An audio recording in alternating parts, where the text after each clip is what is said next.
Thank you very much. It's always a treat to bring Charles Krauthammer on the stage, since his thinking is so deep and helpful toward the future of America and insights into the political regime.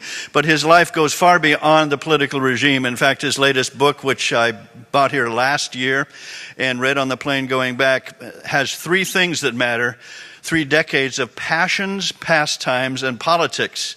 And even though he covers mostly politics here, the chapters on passions and pastimes are very much worth reading. As a Renaissance man, he was born in New York City, raised in Montreal, educated at McGill University, Oxford, and Harvard, and was chief resident in psychiatry at the Massachusetts General Hospital. In 1978, he quit medical practice and came to Washington to help direct planning and psychiatric research at the Carter administration. In 1980, he served as a speechwriter to Vice President Walter Mondale.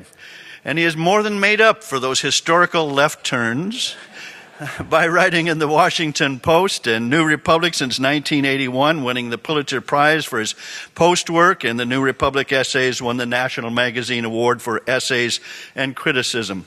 From 2001 to 2006, he served in the President's Council on Bioethics. He's president of the Krauthammer Foundation and chairman of a musical organization close to my heart, Pro Musica Hebraica, organization dedicated to the recovery and performance of lost classical Jewish music. He's also a member of the Chess Journalists of America. See what I mean? Renaissance man. Today, he's speaking on 2015, the year of the insurgents. Please welcome Charles Krauthammer.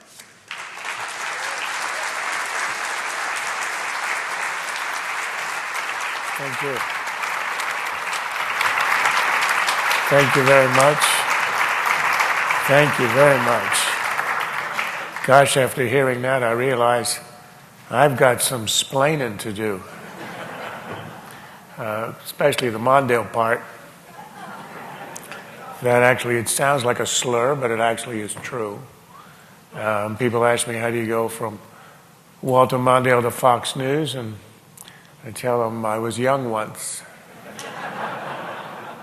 The psychiatry is a little less embarrassing and actually, in the current political season, extremely useful to have. This is, without a doubt, the craziest political season I've ever seen. I have to remind myself that about 30 years ago, I did work in an actual insane asylum. So I'm quite prepared, and around noon every day I'd have to remind myself that I'm the sane one. That happens to me about once a day, too, in the current political climate. So I'm going to talk to you a little bit. I realized when I spoke to you last, and this, I think, is my 5th year, it was right before the 2014 elections, and this has been the most wild political year from then to now that I've seen in the 30 that I've been commenting on politics. I mean, consider this. One of the two major parties, its major challenger for the nomination is a 74-year-old socialist Brooklynite from a dairy state who honeymooned in the Soviet Union. In the debate on Wednesday, Lindsey Graham was talking about Bernie Sanders and said, yes, there's a man who honeymooned in the Soviet Union and never came back. So he's your number one challenger, which tells you a little bit about the revolt of the base against what is seen as the weak and unreliable middle. It's happened on both sides of the aisle, Democratic and Republican, although I do think the Democrats have gone a little bit overboard with their early worship of Bernie Sanders, whose main claim to fame is having served for 25 years in the Congress and left not a trace. That's hard to do. But he's managed to pull it off. And until about 2 weeks ago, he never had a chance to win the nomination. I think I said about 4 months ago on the air that Kim Kardashian had a better shot at the nomination than he did. And she isn't running this year. But the size of the crowds he drew and the fact that, he was touching all the liberal erogenous zones in a remarkable way made him quite a character and spoke a lot about where the Democratic Party is. Now, as of a couple of weeks ago, there was still some question about the outcome of the nomination. There is none right now. But consider this proposition that unless she is indicted, Hillary Clinton will be the Democratic nominee. Of how many presidential candidates could one ever say that? Now, she won't be indicted because the Department of Justice under Obama is never going to do that. Just a week ago, they basically took a pass and said they will not even indict, investigate, or do anything about the IRS scandal, so Lois Lerner is going to get a pass. That was sort of a prima facie evidence of government corruption of the highest order. So if they're not going to go after Lois Lerner, who's pretty low down on the pecking order, they're surely not going to go after Hillary Clinton unless something totally egregious surfaces in her emails. I actually think that the part of the emails they're most worried about, and I'm sure the parts that they obliterated, the 30,000 emails that she unilaterally deemed personal and, of course, erased, I suspect that the most damning part of that would be references to and connections with the Clinton Foundation and quid pro quos. Whether that's ever recovered or not, I don't know. But in the absence of something like that, something that would be so embarrassing that either the FBI investigation would have to recommend prosecution, or with that recommendation being turned down for obvious political reasons by the Department of Justice, you'd get a series of resignations among the career lawyers of the FBI, which in and of itself would become a major scandal. If those things don't happen, and I suspect the chances of those things happening are very small, she will be coronated next year in Philadelphia. In fact, it'll be more like a worship service than a coronation. The hold that the Clintons have on the party is quite remarkable. So you've got, on the one hand, one party which has gone so far left that the chief challenger is openly socialist, something which is unusual in American political discourse. You can be a closet socialist, but I guess we're way past the don't ask, don't tell historical part of that. Right now, you can come out and say it. That tells you something about the state of the Democratic Party post-Obama. And one of the things I want to touch on is the effect, and I think to understand where we are now and to look into the dynamics of the current race and where the two parties stand, there are two phenomena that I think are very important. One is the Obama presidency itself and its effect on American politics. Not so much the policy side. I mean, that's another, it's another half day of discussion, but just its effect on the cross currents of politics and its effect on the ideology of the two parties. That, I think, is a major issue that you need to look at to understand where we are now. And the second is to look at what was a direct reaction, almost a Newtonian counteraction to Obama's, especially his first 2 years of hyper-liberalism, when he had control of the House and the Senate, and he was able to do certain things that he hasn't been able to do since. But the reaction to that liberal overreach, namely the Tea Party and its fellow travelers, I think is the other really important dynamic of the last 7 years, and the one that has had a direct influence on what's happening within the Republican Party. So let me just spend a minute on Obama's ideological influence. I mean, Obama, in my view, and some of you have heard me talk about this, is not your ordinary liberal. He's out of the mainstream of American liberalism. You know what a liberal is. It's somebody who doesn't care what you do as long as it's mandatory. But that's not ambitious enough for Obama. He really is a social democrat. He is a Bernie Sanders without having declared it. And look at what he tried to do. He accomplished some of what he tried to do.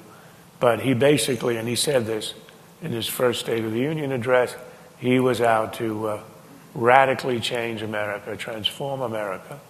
He was very specific as to how he was going to do it in 3 ways: healthcare, education, and energy. Well, healthcare we know.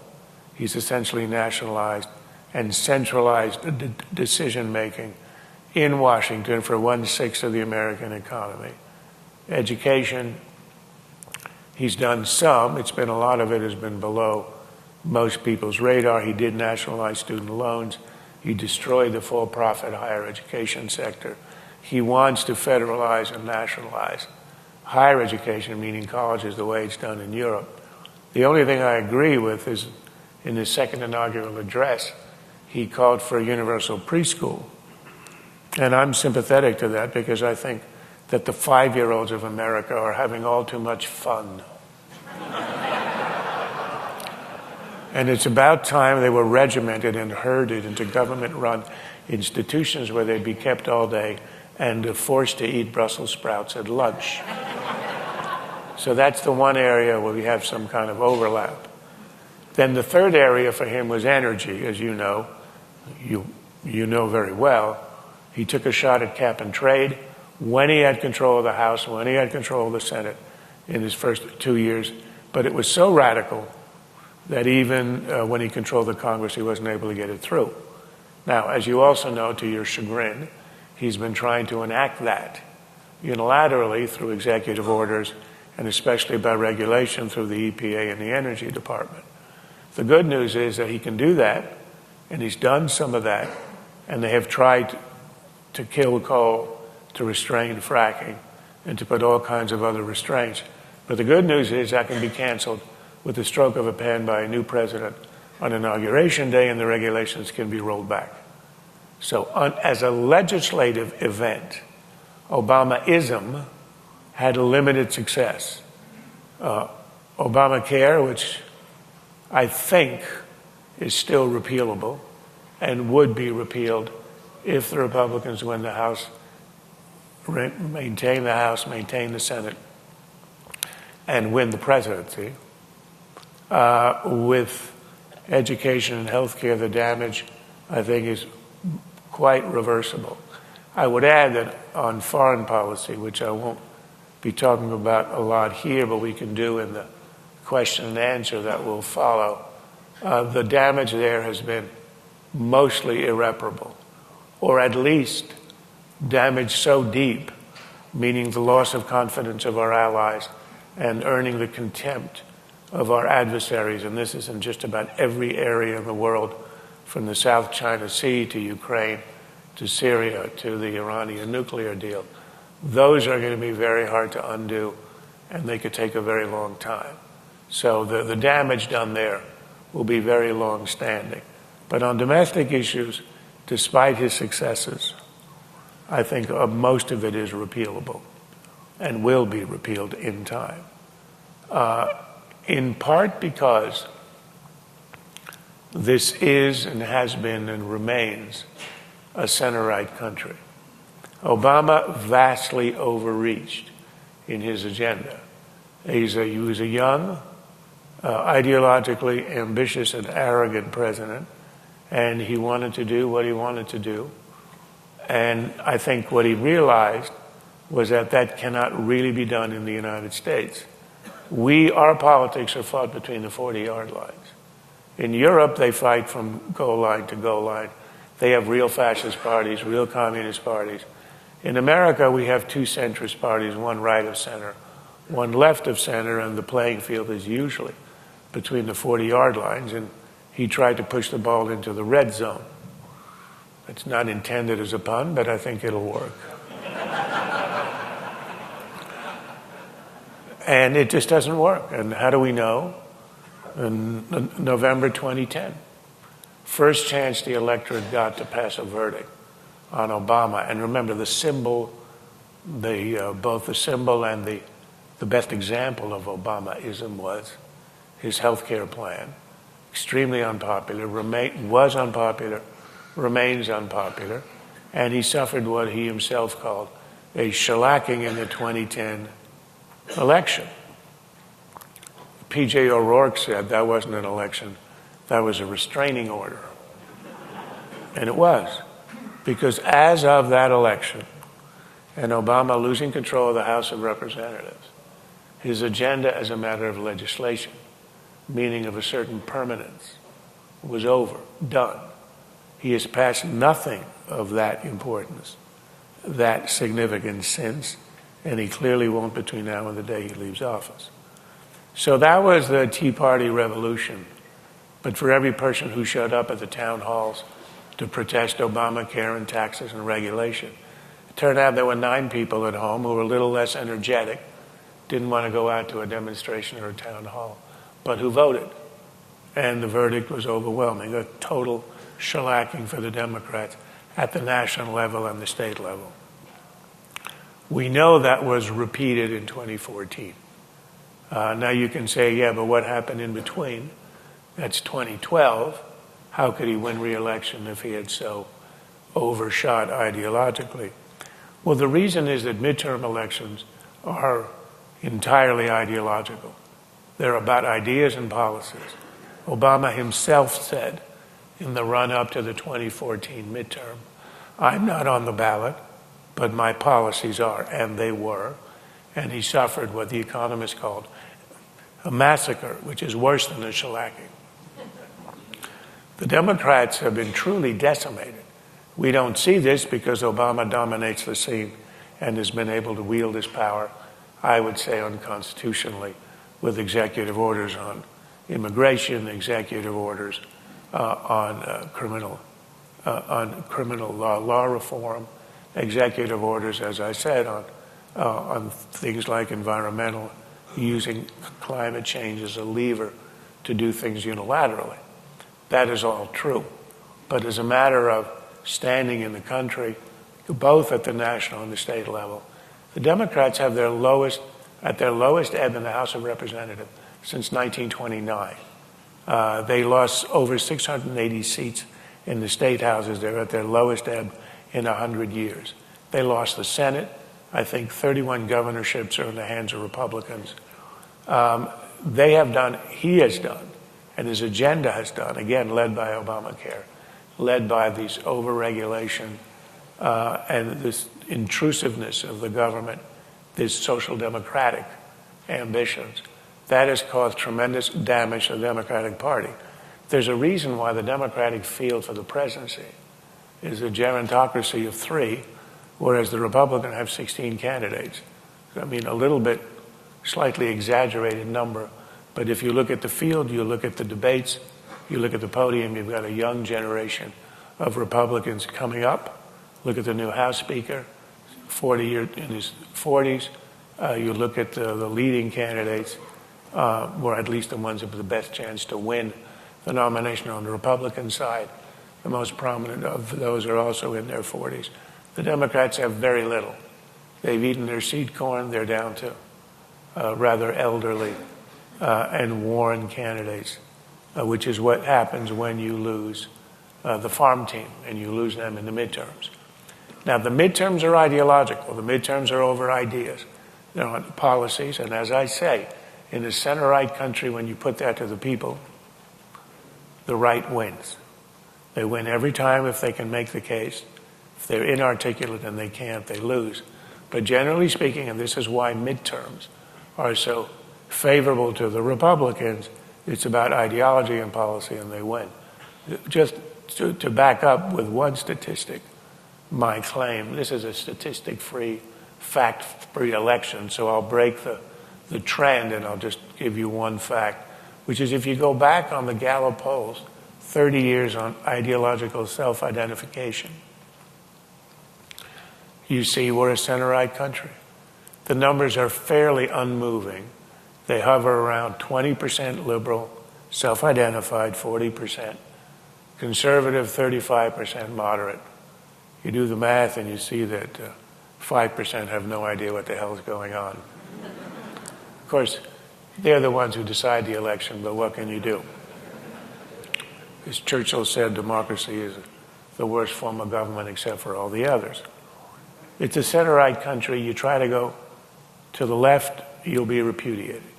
You can win in 2008. 2008 was an election where it was impossible for Republicans to win the White House again.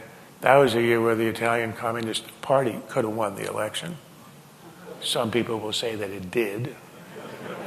I would never be so unkind. So the Republicans tend to win, but then when you get to the presidential elections, what you get is personality. Got somebody at the top of the ticket, and that personality, the attractiveness, the unattractiveness, the appeal, even the charisma of the presidential candidate is overwhelming, and it tends to suppress whatever are the ideological crosscurrents, particularly if the candidate, like Obama in 2008, is able to blur the distinctions. I mean, it was very unclear whether Obama was kind of a center-left Clintonian liberal or whether he was the more hard-left social democrat he turned out to be. He did not let that be known till after he came into office. So if you're charismatic enough, smart enough, and nimble enough, you can win presidential elections that way. And the Democrats have simply had better candidates. I mean, in 2012, a year they should never have lost the election, they elected the best of their field of candidates. They had a terribly weak field of candidates in 2012. The comparison with the current crop, there's just no comparison. There's at least 8 or 10 people on the stage in the current Republican debates who could be president. Surely they could put together a tremendously strong cabinet. Many of them are able, experienced, and articulate. But Mitt Romney, whom I liked, I supported, I think he would have made a good president, was not a great presidential candidate. Well, one of the reasons is that he just admitted last week he invented Obamacare in Massachusetts. Now, when Obamacare is your trump card in this election, you know, you have to be an unusual political party to pick the one man in a country of 300 million who can't make the case on Obamacare because he invented it. That's not easy to do, but the GOP managed to do it. The other problem with Romney is he ran against a man who, although not as charismatic in 2008 as he was in 12, because he'd been in office and people could see what he did, nonetheless was a far better candidate, far more attractive candidate to Mitt Romney. Mitt Romney had a major problem that he was rather dull. My adolescent hero in politics when I was growing up was Henry Scoop Jackson, the Democrat from Washington State, Cold War Democrat. In 1976, he ran for the presidency, for the Democratic nomination. And in the Massachusetts primary, I, at the time, was a chief resident in Mass General, and I handed out a lot of leaflets for Scoop Jackson. Jackson won the Massachusetts primary, I should say. I handed out a lot of leaflets. But in the end, he didn't win the nomination. And the reason was that he was very dull. But I mean, he was extremely dull. It was said of Scoop Jackson that if he ever gave a fireside chat, the fire would go out.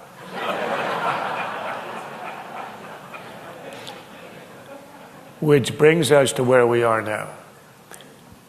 What's been so striking over the Obama years, and some people have speculated that this will now be the future, is that the Republicans appear to have become the congressional party and the Democrats the presidential party. Democrats win the Congress, they win in the off-year elections, and Republicans win in the off-year elections, they dominate the Congress. Democrats seem to produce the better candidates and to win in presidential years. I'm not sure that is true. I think that Barack Obama was sui generis. The 2008 election, it was just off the charts. He produced a turnout of his constituency, meaning African Americans, Hispanics, young people, and single women, totally out of proportion of previous elections. So it wasn't just the percentage of them that he won, but the turnout was astonishing. And that was recapitulated to not quite the same extent, but occurred again in 2012. I don't see Hillary Clinton as being able to duplicate that, and I don't see it as being intrinsic to the Democratic Party. I can't imagine the enthusiasm for Clinton is going to be anywhere near the way it was, for example, for Obama. 2008, the first African-American president, young and dazzling in many ways. So I think that is a projection into the future. That is wrong. Excuse me. And what's going to happen, I think, these presidential elections, the one we're in now, the ones to follow, will hinge on the quality and the talent of the presidential candidate. So I think on ideology, on policies, the country remains comfortably conservative. And there's one thing that's very interesting about what's happening on the Democratic side in this cycle. If you listen to Hillary or you listen to Bernie, what are they campaigning on? They're campaigning on income inequality. They're campaigning on the squeezing of the middle class. They're campaigning on a slowing economy, a decrease in the median income. They're campaigning on precisely the issues that the opposition is going to campaign on. I mean, who's been in office for the last 7 years? It is passingly strange to hear the Democrats railing against the state of the economy when it's been in their hands for 7 years. The reason they're doing it, they have nothing else. They don't have the kinds of issues that I think would be attractive. The economy is always the major issue in an election, and they have to deal with the hand that they have. And they do it in a way by pretending that they haven't been in office for 7 years and they've never heard of Barack Obama. They may pretend to say we're going to carry on the policies. That's required, particularly of Hillary, otherwise she's going to look disrespectful. But their policies, their arguments are exactly what you would expect and you will see once the GOP picks a nominee is going to make. It's going to argue against the abject failure of Obama's economic policy, which will only be continued or even accelerated under any of the plausible Democratic candidates. Now, the reason that I think they've been able to get away with this is because of the insanity on the Republican side. In other words, I think the GOP will regain its sanity when it picks a nominee who will then run on the abject failure of this economy, executive overreach, and a lot of other issues, particularly the foreign policy, which, generally speaking, foreign policy is not a major issue. Presidential campaigns almost never is. I can't count more than twice in the last 30 years. But it will be a very important issue in the presidential election, and a lot of it can be pinned to Hillary Clinton. So you're not hearing anything about it now because the Republicans all agree among themselves, essentially, in their critique. But you will hear about it in the general election. I think it's going to have a major effect. So those are going to be the issues on which the campaign is fought. The problem is that the Republicans have spent the last 5 months attacking each other, often in a very bitter and ad hominem way, which has done nothing to help their prospects for 2016. It's not just that they've diminished each other to some extent.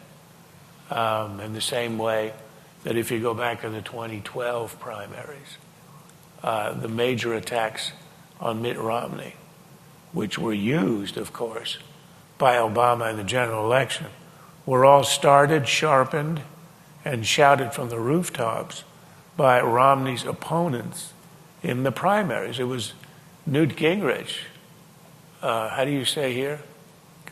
Bless his soul, who ran the ads of Romney being a vulture capitalist. That was just a sort of a gimme that the Democrats could pick up. And in the same way, we've had a lot of ad hominems tossed around in this presidential field on the Republican side. But even worse than that, because I think you can sort of overcome that, is the fact that the GOP has had 4 or 5 months now, since when the campaign got going, to make the case against the Obama years, to make the case that you've heard in the midterm elections, that you have heard much less of, which is the failure of the Obama economic policies. And that's what's called an opportunity cost. That is 4 or 5 months you're not going to get back. Had they been able to run a more civil campaign, had they been spent a lot less time on attacking each other than on making the ideological case, they'd be far better had they could have already laid the premise for the economic arguments of the general election. That's going to have to be all ginned up after the convention. And that'll be a little bit late. But there's been a huge opportunity lost. So let me just spend a few minutes on the craziness on the GOP side and the damage it has done that will influence how things turn out in the general election. And then we'll go to maybe 15 minutes, 20 minutes of questions. So how crazy is this here? Sometimes watching who the two front runners are, I think that I really know nothing about the United States of America. And maybe I should emigrate to New Zealand, but the South Island, because the North Island is too close to here. I mean, I must say that on the night that Donald Trump made his announcement speech, I was dumbfounded. I was on the air that night, and I simply read the passage where he essentially said that Mexican Americans are drug dealers, criminals, and rapists. Although he did add, some, comma, I assume, comma, are good people, which I thought was a nice concession.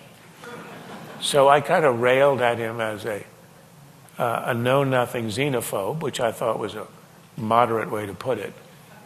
The only gratifying part of that, because I turned out to be wrong in my assessment of how that would be received, as we all know, Trump's numbers went up.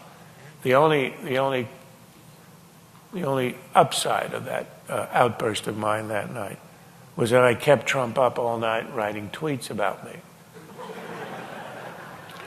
You know, the stuff you know about now. Loser, overrated, why is he on TV? But my favorite was his last tweet of the night, in which he said he retweeted what my publisher had put out when my book had come out a few weeks earlier in paperback. So his tweet read, "Things That Matter" by Charles Krauthammer, now out in paperback. Book sucks.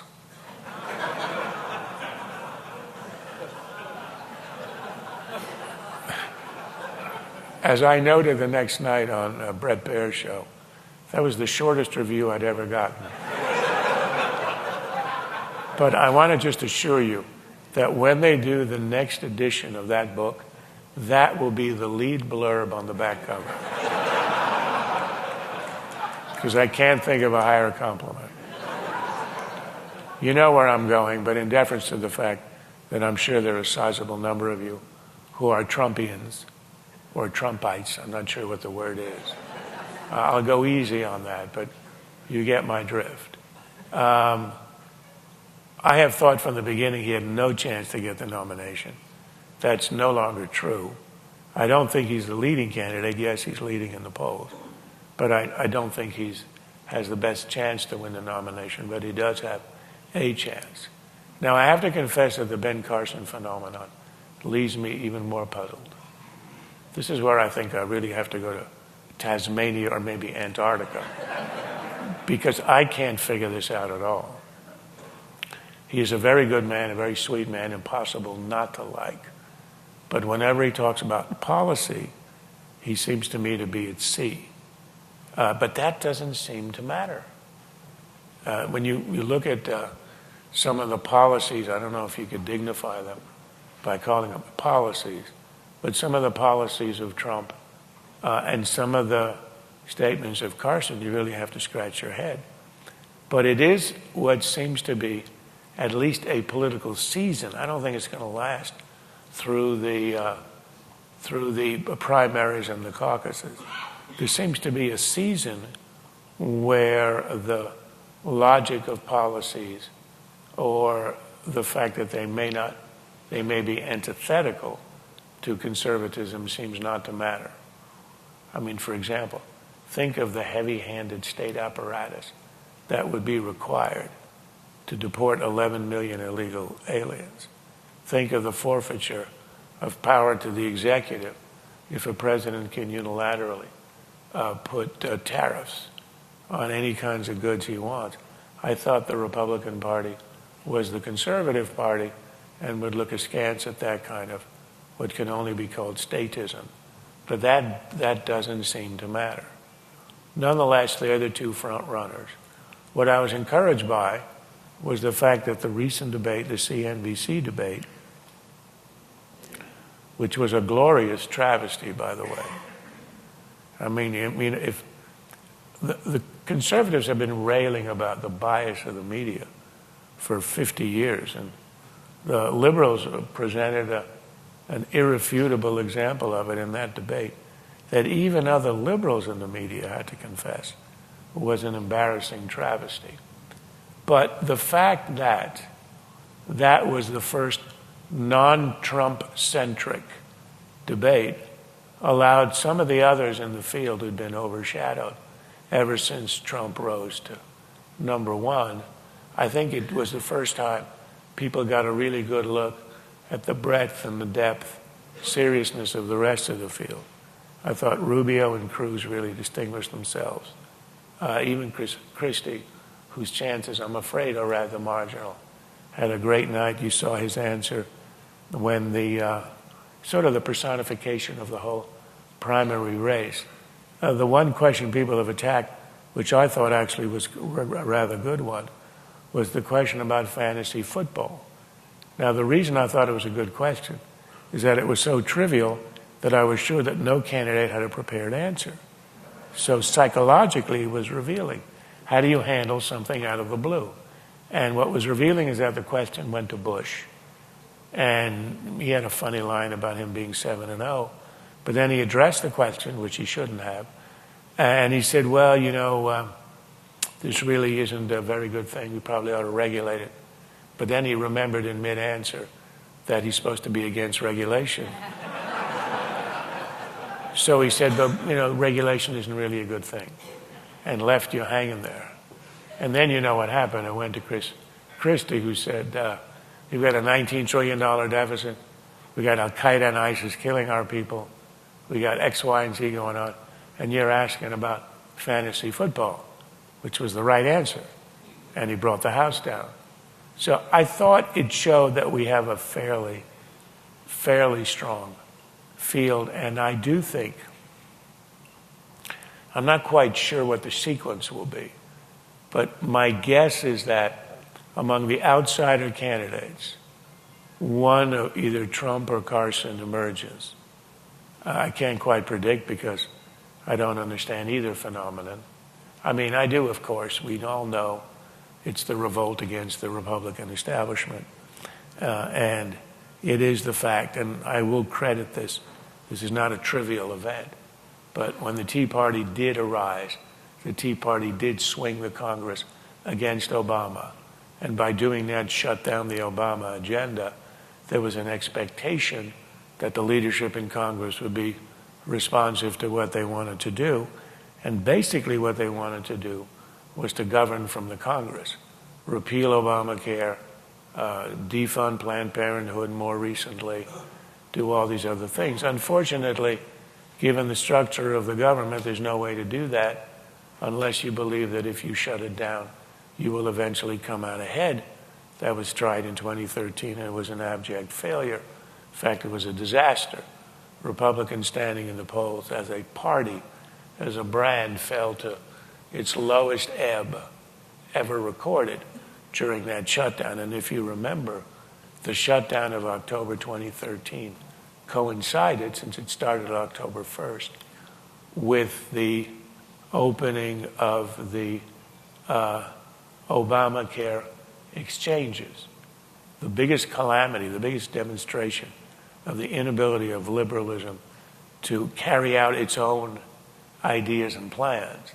A total disaster for the administration and for liberalism, overshadowed for 13 days, totally gratuitously, by a Republican blunder by taking all the attention away and shutting the government.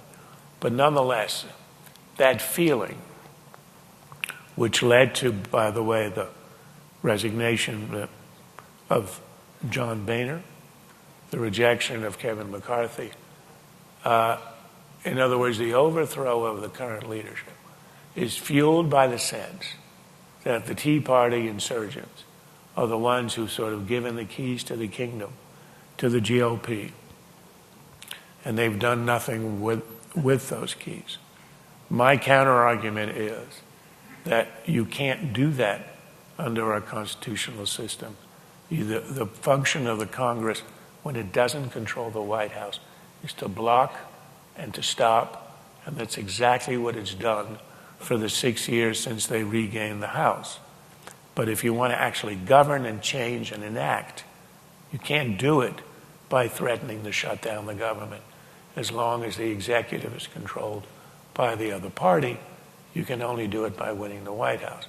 That's my personal argument with the Tea Party. Nonetheless, it's an undeniable fact that the feeling is very strong among those who supported the Tea Party, worked for the Tea Party candidates, saw them installed in 2014, and now feel that it was all done for nothing. And as Ted Cruz likes to say, Washington is still being run by a bipartisan cartel of the ruling political class. I think that's vastly overdone, but whether I think it doesn't matter. They think it, and that's the reason for the discontent among Republicans, and that's the reason that you've had all this disarray in the Congress. Now, here's the good news for those of you who are conservative, which I dare say is a fairly sizable percentage of you. I think this will turn out okay, and it has a chance of turning out splendidly. First thing I'm encouraged by is Paul Ryan being Speaker of the House, something he never would have sought without all this agitation and ferment. And the fact that I think he's a very talented political leader with serious ideas for reforming the welfare state in a way that is very conservative. He doesn't want to overthrow it. He knows it can't and shouldn't be overthrown, will never be overthrown, and would doom any party that thought it could do it to oblivion. But I think his leadership in the House is a very good prospect. Whether he will deliver, I don't know, but it's a very good development. On the other side, I think the Republicans will probably, not 100% sure, regain their senses and pick among the very talented younger candidates, meaning Rubio, Cruz, possibly on the outside, Fiorina, or even Christie. I'm afraid Jeb Bush may have met his Waterloo in that debate. There's already signs that some of the Bush backers are shifting over to Rubio. But just for a second, if you can imagine Ryan in the House, Rubio in the White House, both in their early 40s, with a dedicated reform agenda, what they could accomplish. Then there wouldn't be the Tea Party complaints of being know nothing and do nothing, because they would have control of the instruments of power. Can they win? I think they can. If they pick Trump or Carson, the Republican Party will suffer defeats that will make the Goldwater year look like a great victory. I think it would be a total shellacking. I know there's people are hoping for a miracle or thinking that this kind of style could win over, but I'm not sure that Trump can even win the Republican nomination. It is possible, but I think in the end, as people approach Election Day or Caucus Day, they're going to think twice. And I don't think that Carson has the weight or the gravitas, despite his amazing attractiveness. His favorability numbers are historic. It's something like 84 favorable, 7 or 8 unfavorable. I mean, the Pope can't get those kinds of numbers. But he's not running. I don't think he'd run as a Republican either, actually. But that's a subject for another time, and I digress. So I'm going to end on a very optimistic note that I do think the Republicans are going to end up picking the right candidate. With Paul Ryan running the House, I think if they win the general election, and I would give their odds now as maybe 55, 60%,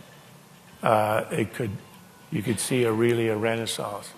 And the beauty of that, the irony of that is, if you look at the mainstream media, they've been writing the obituary for the GOP for the last 4, 5, 6 months, saying that they're hopelessly split. They're only split because they don't control the instruments of power that they need. They agree on the ends. There's a huge disagreement on the means and as to whether you can enact any of this agenda without control of the White House. Assuming you win control of the White House, that disagreement over tactics disappears, and then we have a real prospect of a real reform conservative government. I think we could see a revival of the Reagan revolution without Reagan. You don't get Reagan every generation. We don't need to hope for a Reagan every generation. But I do think the prospects are bright. I again revert always to Churchill in my darker moments. Churchill, who said, "The Americans always do the right thing after having tried everything else first." So we've had 7 years of trying everything else. I think we're going to end up doing the right thing. Thank you very much.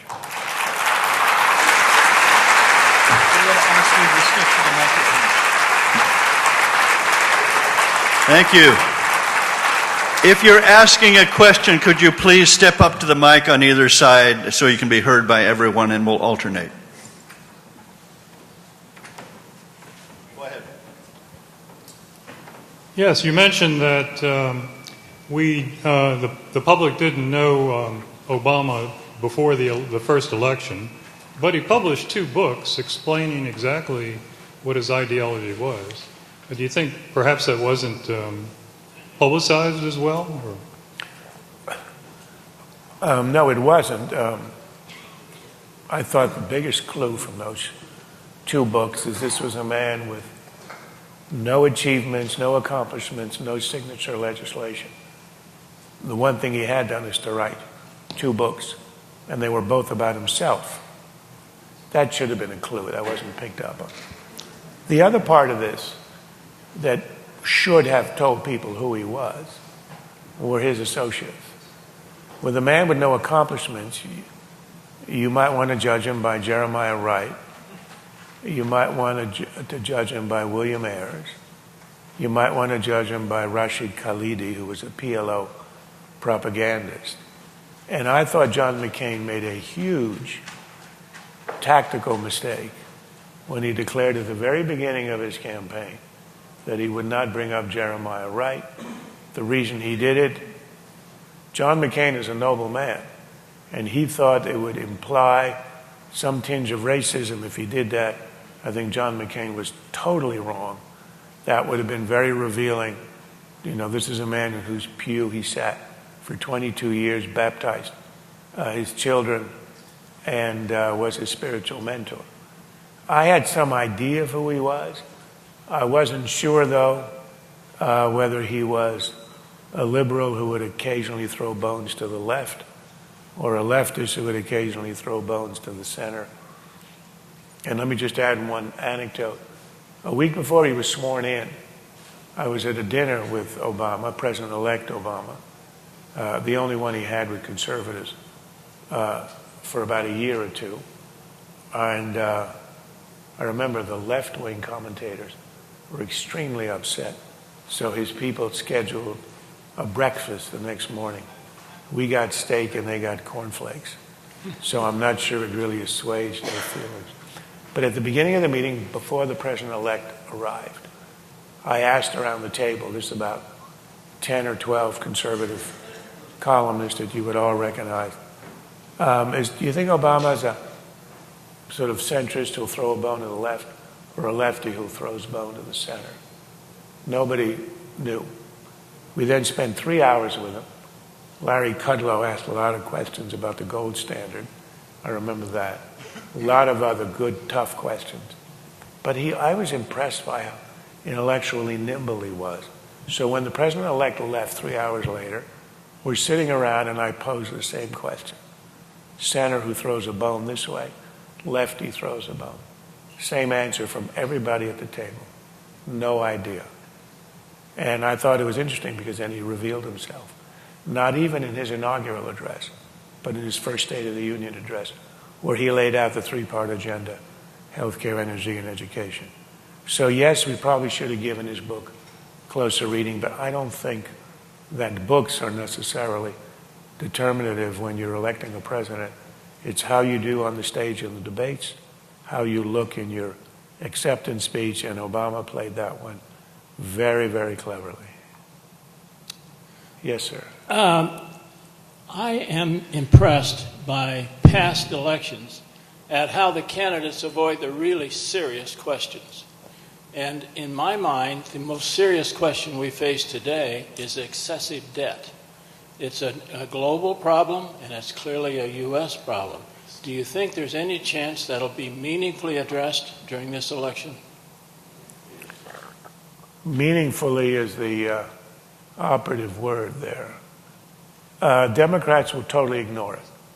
If you watch their debate, it was who can give out the most ice cream and who's going to put sprinkles on top. That's what they do. That's all they can do. Republicans talk about tax cuts. It's interesting when the press criticizes the Republicans, or when they ask them questions in the debates, how will you pay for the tax cuts? Have you ever heard anybody ask the Democrats, how will you pay for the ice cream and sprinkles? Never. I don't know that it'll be highlighted by Republicans as a way to bludgeon the Democrats for running up the debt after Obama said it was I think he said it was un-American, the 4 or 5 billion that Bush had increased the debt in his 8 years. I think Obama's now up to 7 or 8 trillion, not billion, trillion in increased debt. So it'll be used, but I don't think there's going to be a serious proposal. What I do think will be serious, and this is why I'm encouraged by Ryan in the House. Ryan has serious plans for entitlement reform. Now, you're not going to campaign too much on entitlement reform because you'll be demagogued to death by the other side, and you want to win the damn White House. But you can talk about entitlement reform in broad terms, but they have real plans, not just rhetoric. So yes, you could get an attack on the debt. It's not going to be a reduction in debt, but a reduction in the rate of growth so that you get a reduction of it as a percentage of GDP, which is what counts. I think there would be serious entitlement reform and tax reform, which would increase growth, increase revenues, and again, decrease the debt. So yes, it may not be an issue in terms of specifics, but it will certainly be an issue for legislation if the Republicans win the White House. Always subject to change. Right now, what would be your top choice for the Republican candidate, president and vice president? Just an opinion. Sure, since we're off the record. And it looks like there are not very many of you young enough to know how to tweet.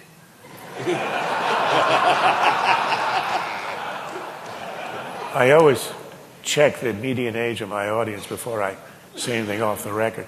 I gave a talk to some House interns and staffers a couple of years ago where it was really off the record. There was no press. And by the time I got back to my office, which is 10 minutes away, my assistant said, I can't believe you said such and such. I said, how do you know that? I was only there. He said, it's been tweeted all over the place. So I'm rather careful on that. Look, the dream ticket is Rubio Fiorina. You've got everything there. I like the fact that the last names both end in vowels. But that's just me. Look, Rubio on paper is what you'd want to do to run against Hillary. Young versus old, dynamic, doesn't have baggage, and if he does, it's about what is it, a fishing boat. You saw that front page New York Times story? The great scandal about his finances, that he had a student loan. When he paid it off, he bought what the Times called a luxury speedboat. It was a 24-foot fishing boat for the family that one of my colleagues noted could fit in Hillary's swimming pool.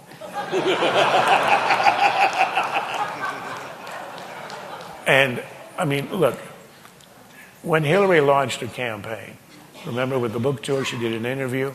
Diane Sawyer said we were broke when we left the White House. She said we had trouble paying the mortgages. Politics 101. When you're pleading poverty, do not refer to your domiciles in the plural. Not a good idea. And then I love the fact that when we first heard about the emails, I think it was on a Tuesday, on the Friday, her spokesman came out and said, there's not a shred of evidence of any wrongdoing. Of course not. She shredded the evidence.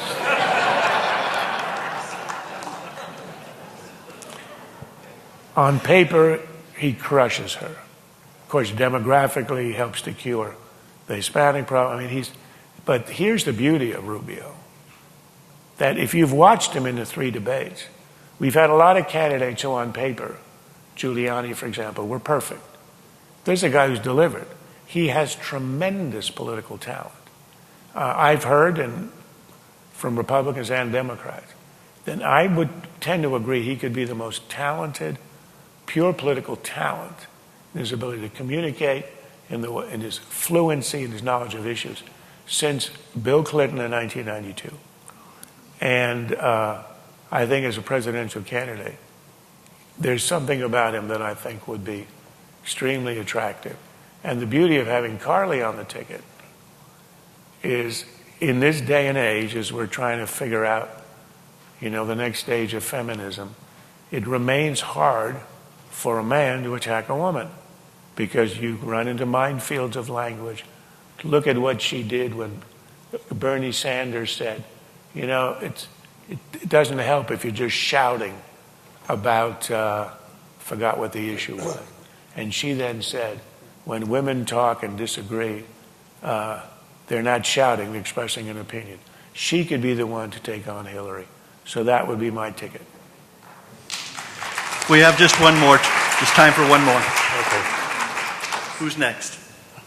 I was going to ask, I was looking at a liberal commentator a couple weeks ago, and he said, basically, we got this election in the bag. All we got to do is win all the states we won in the last 5 elections, plus Florida or plus Ohio and one other state of 6 others he mentioned, and we win.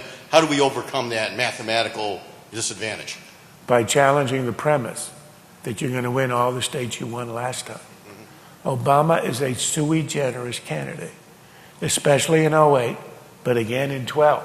He won a lot of purple states, and he did it with historically large turnouts of constituencies that historically don't have a high turnout. African American turnout was higher than white. That's pretty unusual. Will Hillary replicate that in the general election? I doubt it. Hispanic running against Rubio or, say, a Cruz, that's not a slam dunk either. I think Romney lost the Hispanic vote by 44 points. There is nothing written that says that has to be true.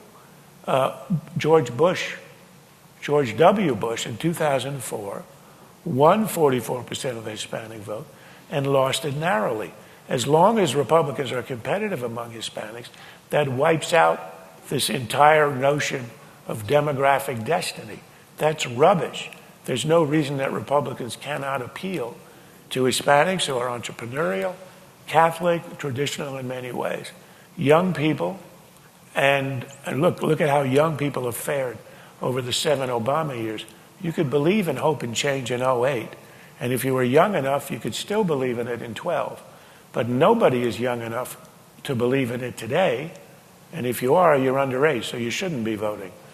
And so what's left? Single women. Yes, they will always vote for the Liberal Party because they are the most dependent on the state. That's a natural development. Will they turn out in the numbers as before? I don't know. With Hillary, they probably will.